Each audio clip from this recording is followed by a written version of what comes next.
let's start. So let's everyone close our eyes, sit comfortably. Let's leave all of our worries outside and thank God for the opportunity of being here in the name of Jesus to learn, to get knowledge of this beautiful gospel according to the Spiritism.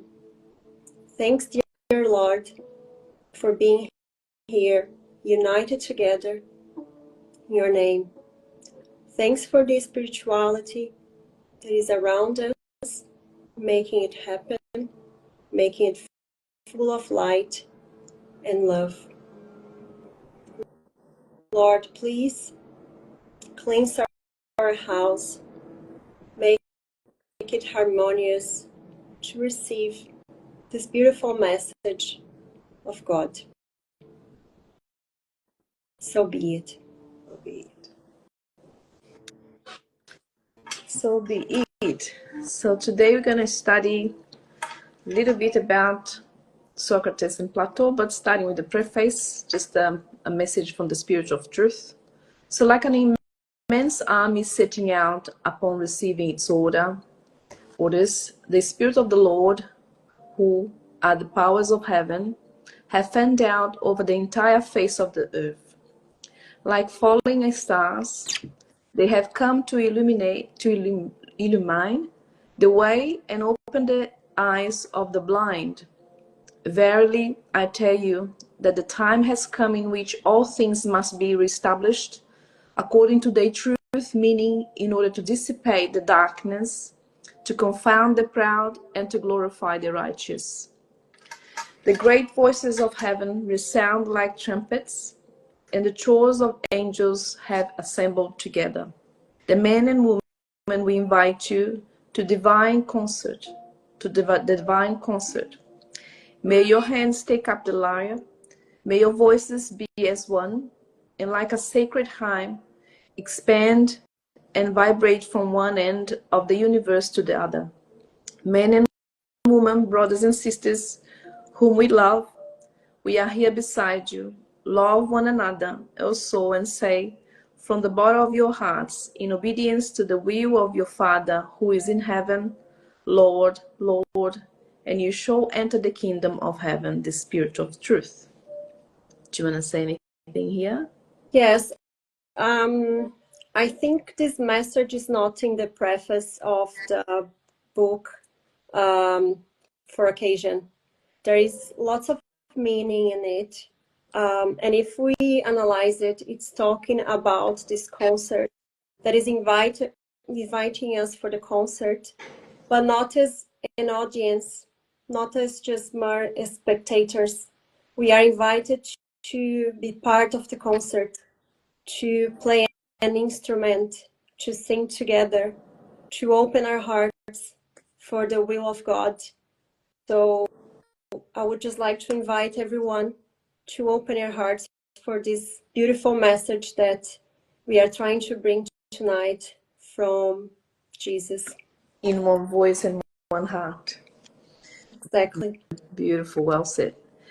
Okay, Socrates and Plato, precursors of the Christian idea and Spiritism.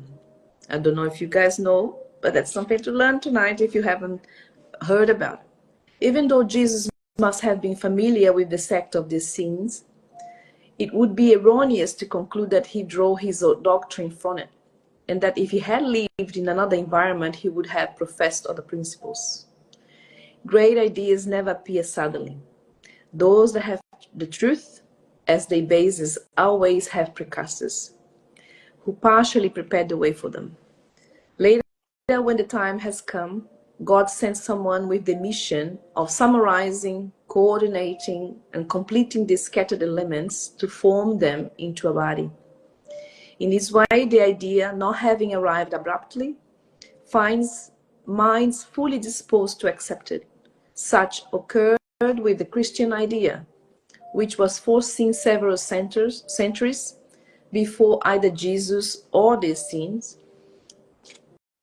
and of which Socrates and Plato were the principal precursors. Socrates, like Christ, wrote nothing, it's himself, or at least left nothing written. Like Christ, he died the death of criminals, a victim of fanaticism, for having attacked established beliefs, and for having placed true virtue above hypocrisy and the illusion of forms. In other words, for having combated religious prejudices. Like Jesus, who was accused by the Pharisees of corrupting the people with his teachings, Socrates was also accused by the Pharisees of his time, since they have always existed in all epochs, for corrupting the youth by proclaiming the dogma of the unity of God, the immortality of the soul, and the future life. Just as we know about the doctrine of Jesus only through the writings of his disciples, we know about the doctrines of Socrates only through the writings of his disciple Plato. We believe it useful to summarize here the most prominent points in order to show their concordance with the principles of Christianity. To those who will consider this parallel to be a profanation of and claim there could be no parity between the doctrine of a pagan and that of a Christ, we respond that Socrates' doctrine was not pagan, since its objective was to combat paganism. That Jesus' doctrine, pure and more complete than Socrates, has nothing to lose with the comparison, that the grandeur of Christ's divine mission would not be diminished because of it, that furthermore it is historical fact which cannot be denied. Humankind has reached a point in which the light radiates by itself from under the bushel. It is mature enough to face it, so much the worse for those who do not dare open their eyes. The time has come to examine matters broadly and from a higher level, and no longer from the trivial and narrow point of view of the interests of sects and castes. Moreover, these citations will prove it that if Socrates and Plato foresaw the Christian idea, the fundamental principles of Spiritism may also be found in their doctrine. True. So very similar. Very, very similar. I don't know if anyone knew that Socrates and Plato are considered as the precursors of the Christian idea and Spiritism. For me, it was a shock when I found out. And I think everyone knows the famous phrases of Socrates, know thyself, and I only know that I don't know. And those are phrases full of meaning, full of value. And I think it's interesting, this passage, because it invites us to open our minds to see that the truth is not only in one place. The truth is not only in one religion. The truth is not only in one tradition or one place in the world. The truth can appear in many different places and many different religions or everywhere. It doesn't need to be the same religion. And that shows us how God works, because he needs to pave the pathway for a new idea to come.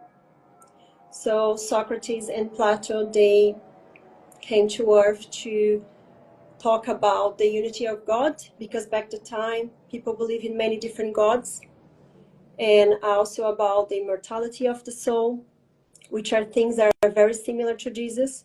And if we think both Jesus and Socrates were executed for facing limiting beliefs on their time, they also never written anything. They had disciples that brought the idea for centuries, millenniums until now.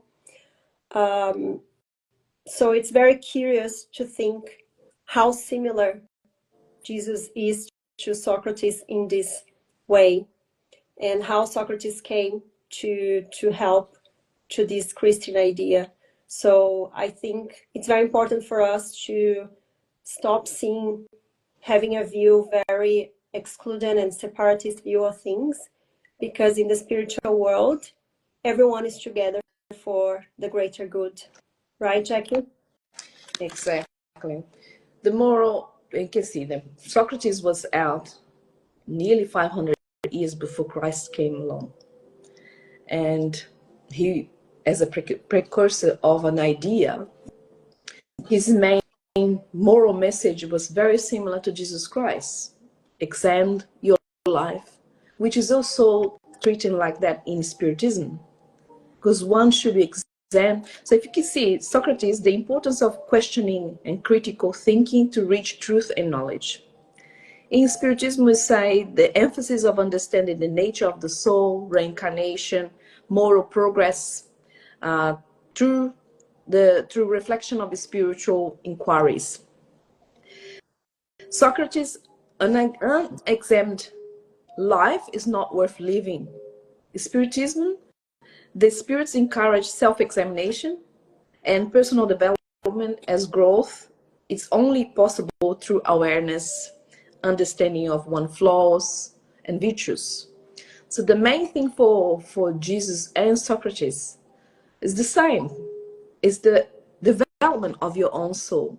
Know yourself. Work through your flaws. Bring it up your virtues. If you don't question what you believe is truth, how do you know what you say is really true? Is the truth? Everyone seems to have their own truth in all these different religions. I keep saying, people that used to start with me know that I keep saying that if all these different religions we used to get together, because they hold a piece of the truth, would we have a bigger truth to deal with nowadays? So the most important thing for those guys, the message for them is for you to don't believe that everything that you know or that you heard is the truth. Go and find out yourself, because I think I wrote down here that Socrates, he used to teach his disciples through questioning. And because he questioned so much people, that's the reason he was made to drink the poison and die, because he was questioning the established truth back then, like you said. So nowadays, are we questioning? Are we taking literally things that is written? We need to think about that. Are we looking within to find the truth? Because what he believed that he uses this matheics, I think that's how you say, way to teach, was to look within. He believed that the truth resides inside of each one of us, because he believed in life after death, just like we believe in Spiritism too. So if you believe in life after death and you start to look within for the truth that you are searching, you will find it, because you are not a soul that was created yesterday. You have been here many times. You have experienced many lives. You have had so many different information that it is imprinted in your perispirit. So the truth is within you. Go searching within yourself and you find your own truth, because you also are an oracle of the truth. You have seen it all. You have seen so much. You have learned so much. Don't doubt yourself. Look within for the truth. There's something else that I want to say. There's a message of Socrates say, we can easily forgive a child who is afraid of the dark. The real tragedy of a life is when an adult are afraid of the light. So the more we dismiss ignorance, more you find the truth that you're searching. And the truth that you're searching is only coming in proportion of you being able to assimilate that truth. It will come in proportion of your capacity to assimilate the truth. So what could be truth for you yesterday is no longer truth for you today because your mind expanded. See? Therefore, we should never discriminate any kind of ideas because everyone is in different path of understanding what the truth is really is. That's why everything's right at its time. And that's the message for me today. You have anything to add it to? No, I think there was very beautiful what you said about the truth, that it comes according to our own capacity. And it's really sad when you see an adult afraid of the light, because honestly, we know that going to the light takes courage. You gotta be open to change yourself, to change what you believe, and sometimes it's about your identity that you don't wanna let go, but sometimes you have to. It takes courage to look at the mirror. It does. Yeah. And that's the message of Jesus and Socrates and so many others that has walked this path, sending the good message out there. The most important thing for them was for us to go back to the source, go back to basics, the basic things in life, things that are not material, because materiality is an illusion. Let's not forget where we came from. There's nothing material about that. Yeah. Okay? Everything else that we live here is just resources for our progression as a spirit, as a soul. So that's it Let's from not get me. attached to it.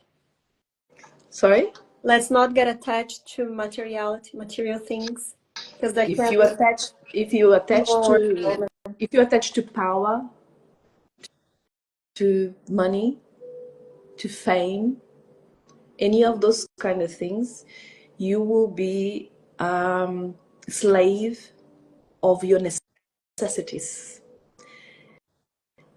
Necessities that are never going to fill your existential void. The only thing that fills that is your connection with the higher self, with our God. Well said. Okay, so with that in mind, I think we have about 7 minutes. Anyone wants to say something? Come Anyone on, has any doubts? come on, Kurt, Cecile, Lou. Any doubts? Any addition to this? Sabrina? Sabrina? Yeah, my friend. Welcome, Sabrina. I think the most important thing is for us to understand that the truth is everywhere. And if you go looking, go searching, you certainly will find. Okay? And one word of advice, if I can give that, is sometimes your truth is too much of a light to someone that's not ready to see it.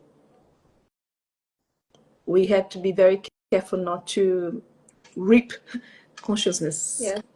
It needs to come naturally from within. Sometimes you just gotta plant the seed.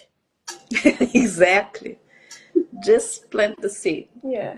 Even when you think nothing's gonna come out of that, you never know later on what could happen to that. Everyone has their own time. Yeah. Yes. Everyone has their own time. Everyone. And the main message from tonight is look within for the answers that you're looking for. And don't get too attached to materiality. Yes. It's not gonna fill your void. It's not gonna answer your question. Yeah. Don't get too attached, because those are fixed ideas that can lead you to something that's not good for you. And then we want to control, because we are so attached to this idea and we want to control our life, and we can't control our life. Yeah. Be That's careful with your expectations too. Yeah. You're going to be vulnerable with their vulnerabilities. Okay. All right. So let's close our eyes. You're welcome. So close your eyes. Take a deep breath. Imagine this beautiful light coming from above, just showering you with this beautiful, calming, positive energy that's filling up not only your body, your soul, but your whole house, wherever you are now. It's so bright, it's so warm, so kind. And this beautiful light is coming down from Master Jesus with his beautiful smile, looking at you, at your house. All your whole family is blessed by his presence tonight. And we ask that he's there every single night and every single day of your life. Embracing our mind to expand every single day and reach and in search of him, his message, the message that he left for all of us.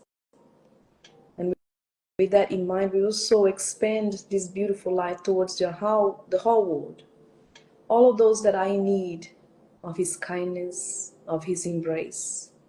Everyone in need on the streets, in this cold night, may they be blessed by one of his workers, the workers of the light. And may, dear Lord, make us someone that is on the right place at the right time for the right person, always. May your loving light embrace all of us, not only today, but always. Thank you, dear Lord, once again. So be it. So be it. Beautiful. Oh, who said that? Kurt. Exactly the message I needed to receive today. Thank you for sharing your wisdom, ladies. Oh, that's sweet. Thanks, Kurt. Thanks for sharing. Kurt, always nice words. Yeah. Oh, I miss you guys. I'm glad you guys coming here. We'll see you again next Monday. I hope so. Thank you for coming. Thanks, God bless all of everyone. you. Bye. Good night.